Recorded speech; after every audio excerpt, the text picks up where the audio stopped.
বয়স ৭০ ঊর্ধ্ব, সেই সাথে প্যারালাইজড রোগী। বলছি বৃদ্ধ রউফের কথা, যার বাড়ি খুলনা। টানা বৃষ্টিতে এই বয়সের অসুস্থ বৃদ্ধ বাবাকে সন্তানেরাই ফেলে গেছেন রাজধানীর রমনার পাশে। সারাদিনের বৃষ্টিতে শরীরের সব কাপড় ভেজা, উপরে এক টুকরো পলিথিন। শীতে কাঁপছেন বৃদ্ধ রউফ, মুখে বলতে পারছেন না তেমন কিছু।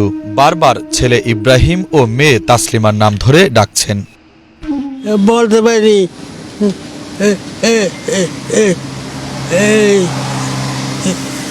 মায়ের নাম তাসলিমা। ছেলের নাম কি? ছেলের নাম আল্লাহ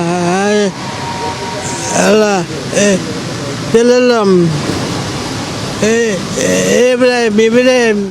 বাবা শব্দের ব্যাখ্যা কখনো শেষ হবে না। নানা সময় নানা রূপ দেখা যায় বাবাদের। বাবা থাকেন না চিরদিন, সন্তানদের দুঃখ থেকে যায়। বাবাকে কখনোই মুখ ফুটে বলা হয় না, তোমায় ভালোবাসি। পৃথিবীতে বাবাদের নিয়ে হাজারো উক্তি রয়েছে। বাবাদের নিয়ে বলে বা লিখে শেষ করা যাবে না। কিন্তু কখনো কখনো দেখা যায় ভিন্ন চিত্র। নিজ সন্তান ছুঁড়ে ফেলে দেয় বাবাকে। আমাদের চারপাশেই ঘটছে এমন অমানবিক ঘটনা। বিষয়টা আসলেই খুবই অমানবিক। আমি এখানে প্রায়ই আসি, খাবার দিতে আসি ছিন্নমূল মানুষের এদিকে, তো ওনারাও ওইভাবে চিনে আমাকে। তো ওই মহিলা এসে আমাকে বলতেছে একজন বুড়া লোক শুয়ে আছে, 3 দিন আগে নাকি তার বাচ্চা তাকে এখানে এই মাঠের এদিকে নাকি ফালায় রেখে চলে গেছে। এটা হৃদয় বিদারক। আসলে এই সময়ে এরকম একজন বৃদ্ধ লোক এই বয়সে এসে এরকম সারভাইভ করতেছে এইভাবে, এটা খুবই আমাদের জন্য খুবই লজ্জাকর। তেমনই এক দৃশ্য দেখা গেল রাজধানীতে। দুদিন আগে রমনার পাশে অসুস্থ বাবাকে ফেলে গেছেন তার সন্তানরা। এমনটাই জানিয়েছেন আশপাশে থাকা ছিন্নমূল মানুষেরা। এই মানুষগুলোই এখন দেখাশোনা করছেন বৃদ্ধ রউফের। তিনি খাবারও খেতে পারেন না ঠিক মতো।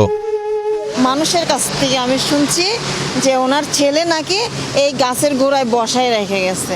তখন আমরা দেখতে আসলাম। দেখতে আসা দেখি কি উনি ভিজে পুড়ে একদম অন্যরকম হয়ে রয়েছে।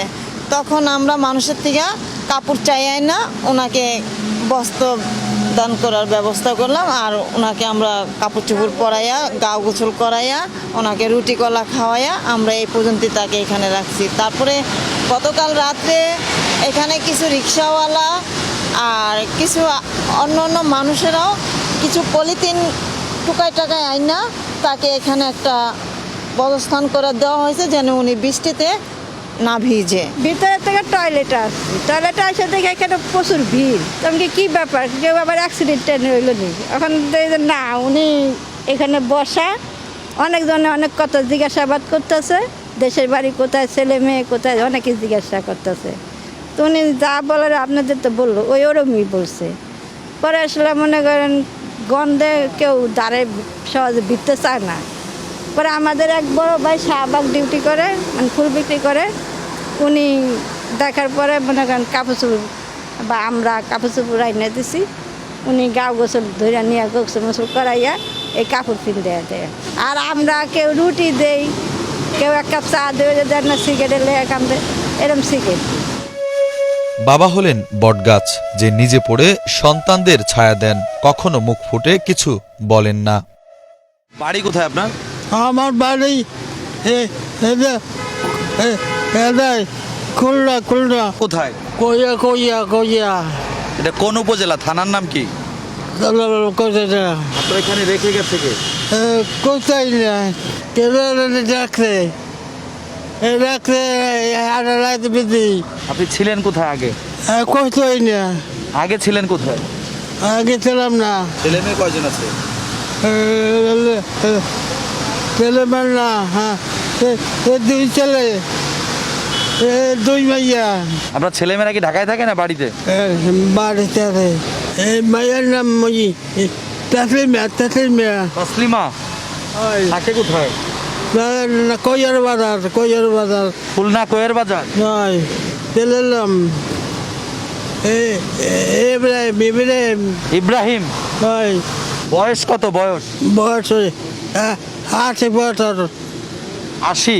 হয়, মনে একটা বিড়ি খাওয়াবো। বিড়ি খাওয়াবো? ভালো খাওয়াই আনতে গেছে বিড়ি? আনতে গেছে বিড়ি।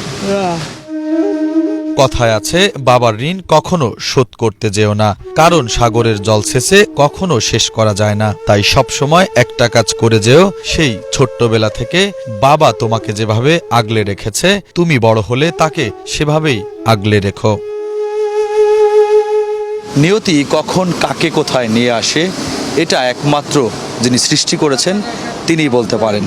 যে মানুষটিকে আমার পেছনে দেখতে পাচ্ছেন, যে এই মুহূর্তে রাজধানীতে সারাদিন বৃষ্টি, এই বৃষ্টির মধ্যে ভিজে একটি লুঙ্গি বা যেটা পরনে আছে একদমই ভিজে চাপচুপে কয়েকদিন ধরেই এখানে এই পরিস্থিতিতে রয়েছেন তিনি। এখানকার যারা স্থানীয় যারা কয়েকজন আছেন তাকে দেখাশোনা করছেন, তবে তারা বলছেন যে ওনার কোনো আপনজন তাকে এখানে এভাবে রেখে গেছে। এই 60 ঊর্ধ্ব 70 ঊর্ধ্ব বয়সের একজন মানুষ এই পরিস্থিতিতে এই জায়গায় থাকাটা কতটা মানানসই, এটা আসলে আমাদের বিবেককে নাড়া দেয়। এমন পরিস্থিতি জানি কারো জীবনে নেমে না আসে, সেই প্রত্যাশা। শুভ খান, বাংলা ভিশন, ঢাকা।